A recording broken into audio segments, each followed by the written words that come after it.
Hello friends, हम कर रहे थे रिक्रूटमेंट लास्ट सेशन में हमने किया कि रिक्रूटमेंट का बेस क्या होना चाहिए। जो आज के टाइम में यूनिवर्सली एक्सेप्टेड सिस्टम है वो है मेरिट सिस्टम।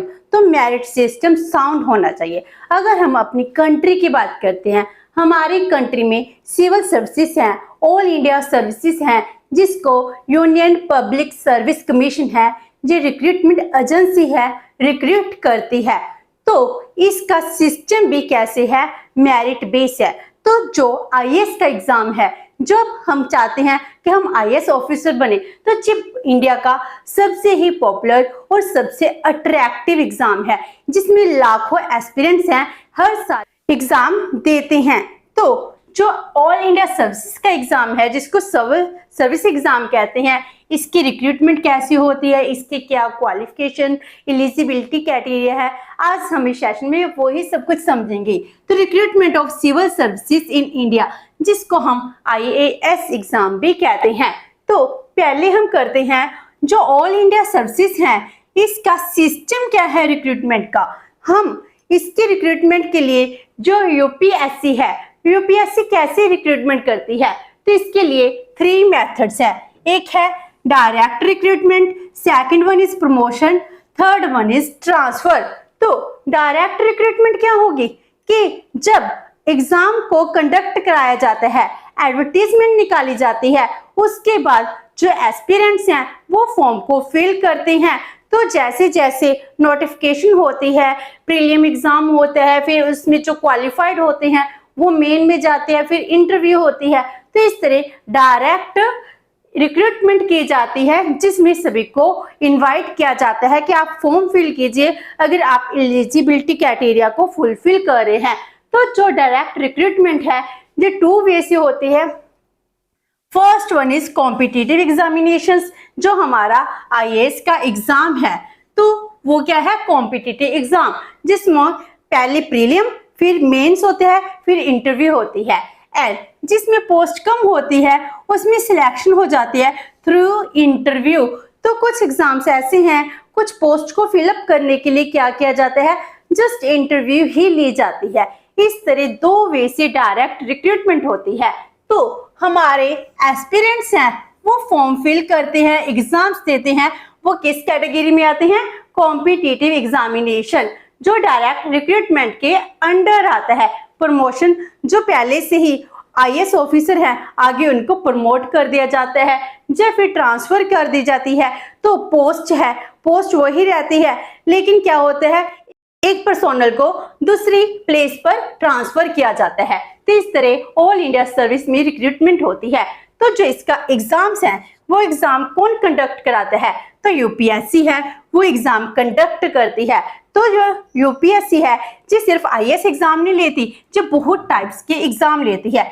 यूपीएससी के 42 रेगुलर सेंटर्स हैं। तो जी इसके एग्जाम सेंटर्स कितने हैं, 42, जो पूरे इंडिया में है। तो इन्हीं 42 सेंटर्स में एग्जाम लिया जाता है। तो जैसे हम आईएएस के एग्जाम की बात करते हैं, Indian administrative services, Indian economic services, ISS, Indian statistical services, engineering services, combined geo scientist की, national defence academy, Indian forest services, इस तरह बहुत से एग्जाम हैं वो कंडक्ट कराए जाते हैं। अगर आप इसके एग्जाम देखना चाहते हैं यूपीएससी के, तो यूपीएससी की साइट पर जाओगे, उसका कैलेंडर है, वो कैलेंडर आप डाउनलोड कर सकते हो।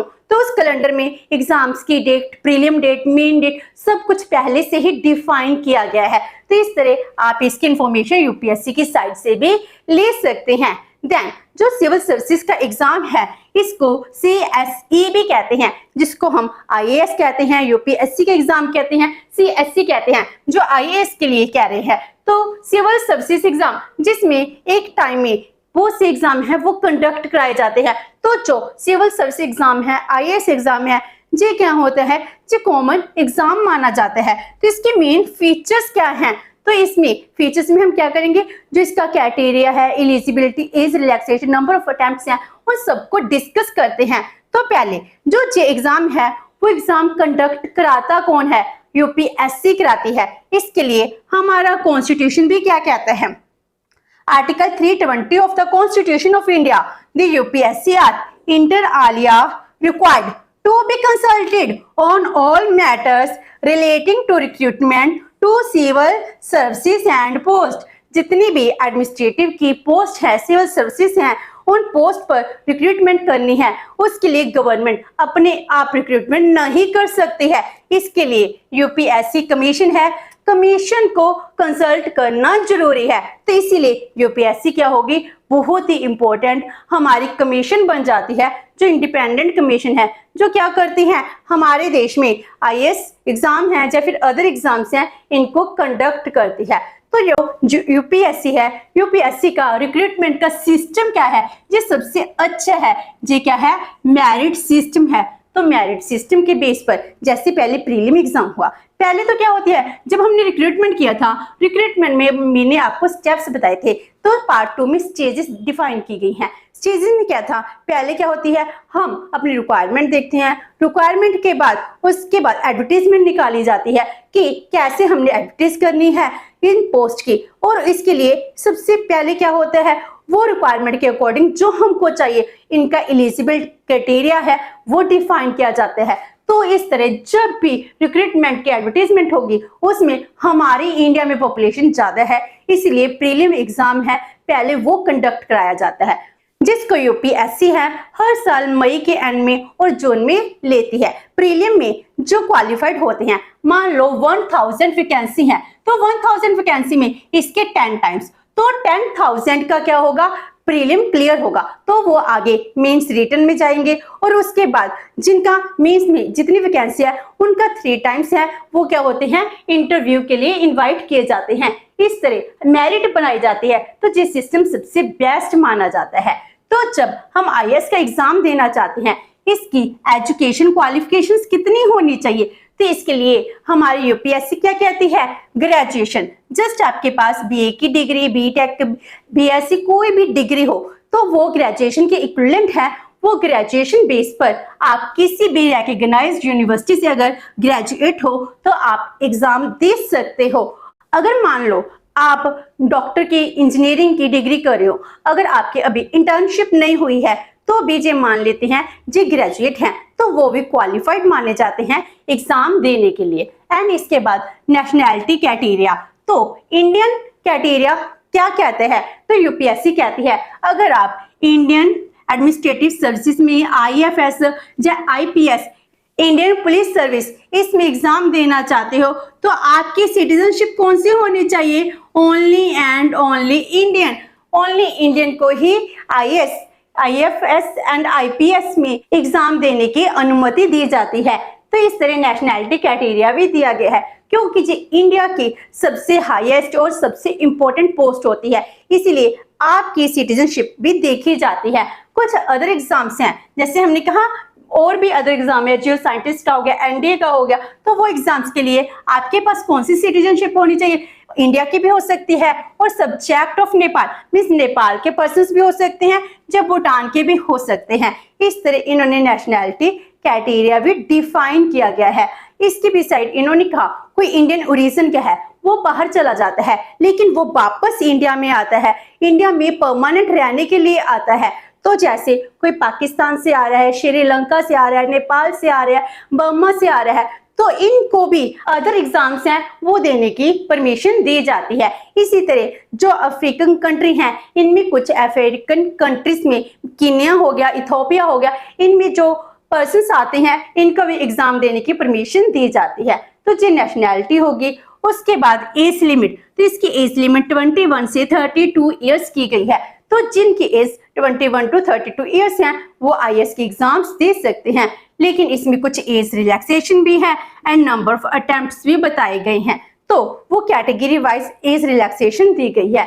तो हम यहाँ पर ले रहे हैं कैटेगरी, इधर age relaxation and here number of attempts. अगर कोई जनरल कैटेगरी का है या फिर इकोनॉमिक वीकली सेक्शन का है, तो इकोनॉमिक वीकली कैटेगरी होगी, उसकी एज रिलैक्सेशन कोई भी नहीं है। इसका मीनिंग वो 21 से 32 ईयर्स के बिटवीन ही होने चाहिए। और उनको नंबर ऑफ अटेम्प्ट्स कितने मिलते हैं 6। पहले जी 4 होता था, अब इंक्रीज करके इसको 6 कर दिया गया है। अगर कोई SC एंड ST कैटेगरी का है उसको 5 इयर्स की एज रिलैक्सेशन है। तो जैसे 32 अपर एज हो गई तो 32 + 5 तो कितना हो गया 37 इयर्स तक। और उनको नंबर ऑफ अटेम्प्ट्स कितना कहा गया है अप टू एज लिमिट, जब तक 37 इयर्स तक नहीं हो सकते तब तक वो एग्जाम दे सकते हैं। कोई भी अपर लिमिट नहीं डिफाइन की गई है। अगर कोई OBC कैटेगरी का है उसकी एज रिलैक्सेशन कितनी है 3 इयर्स। जैसे 32 + 3 कितना हो गया 35 इयर्स तक वो एग्जाम्स दे सकते हैं। एंड इनको नंबर ऑफ अटेम्प्ट्स कितनी मिलती हैं 9 मिलती हैं। इसी तरह अगर और पर्सन्स हैं नंबर ऑफ अटेम्प्टेशन में किसी और को कोई भी रिलैक्सेशन नहीं है लेकिन एज में दी जाती है। अगर एक्स सर्विसमैन है तो उसको 5 ईयर से एज रिलैक्सेशन और दी जाती है। अगर कोई बेंचमार्क डिसेबिलिटी EWS कैटेगरी में आ रहा है उसको 10 इयर्स की एज रिलैक्सेशन है वो दी जाएगी। इस तरह age relaxation number of attempts हो गए। तो इसके बाद प्रिलिमिनरी एग्जाम दिया जाता है।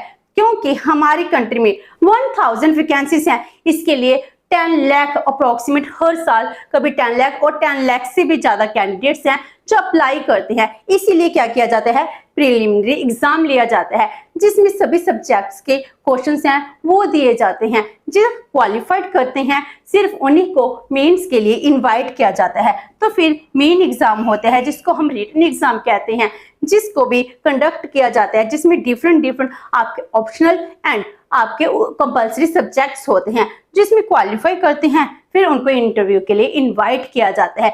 उनकी इंटरव्यू होती है, उसके बाद ट्रेनिंग होती है, फिर जाकर उनकी पोस्टिंग होती है। इस तरह हमारी कंट्री में जो IAS है, IAS सिविल सर्विसेज का एग्जाम है, इसको बहुत ही मेरिट बेस्ड और ट्रांसपेरेंट बनाया गया है। जिसमें जो हमारे देश के करीम है, मीनिंग जो सबसे क्वालिफाइड हैं वो ही इस एग्जाम को दे सकते हैं और इसको क्लियर कर क्वालिफाई कर वो IAS ऑफिसर बन पाते हैं। तो इस तरह हमारे देश में ये बहुत ही अच्छा सिस्टम है, इसको अडॉप्ट किया गया है जो मेरिट के सिस्टम पर बेस है। विद दिस हमारा IAS का सिविल सर्विस एग्जाम कैसे होता है जो टॉपिक कंप्लीट होते हैं। नेक्स्ट सेशन में हम करेंगे UPSC की रिगार्डिंग।